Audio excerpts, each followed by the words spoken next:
संस्थेचे सचिव माननीय डॉक्टर योगेशभाई देसाई, पैशा औचित्य साधून आम्ही प्रशासनातील फक्त महिला अधिकाऱ्यांना आमंत्रित करत असतो की आपल्याला त्या दृष्टीने प्रेरणा मिळावी म्हणून मी आमच्या संस्थेचे सचिव माननीय डॉक्टर योगेशभाई देसाई यांना विनंती करतो की त्यांनी शर्मा मॅडम यांचं एक गुलाब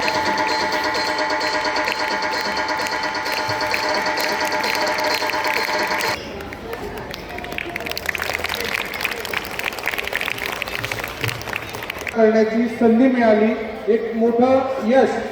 पहिलं संमेलन झालं महाराष्ट्रात आणि त्या पहिल्या संमेलनात आपल्या शाळेतल्या चौथीच्या विद्यार्थी संधी मिळालेली आहे। त्या ठिकाणी अनेक प्रसिद्ध सिने कलाकार मराठी इंडस्ट्रीमधले अनेक प्रसिद्ध सिने कलाकार त्या ठिकाणी 3 दिवस पूर्ण वेळ उपस्थित होते आणि यांच्या समोर आपल्या विद्यार्थिनींनी कला सादर केली आणि फक्त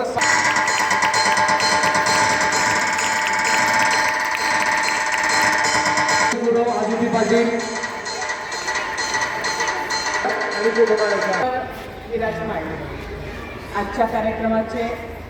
अध्यक्ष आपल्या संस्थेचे सचिव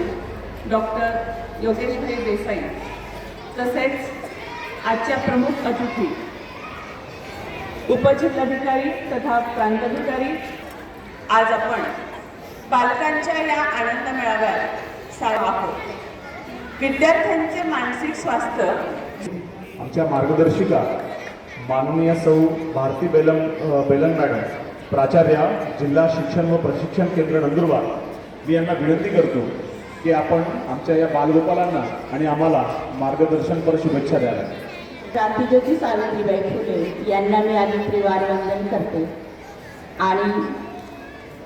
फार वेळ घेणार नाही कारण तुम्ही या ठिकाणी बाल आनंद मेळाव्यानिमित्त आणि क्रांतिज्योती सावित्रीबाई फुले यांच्या जन्म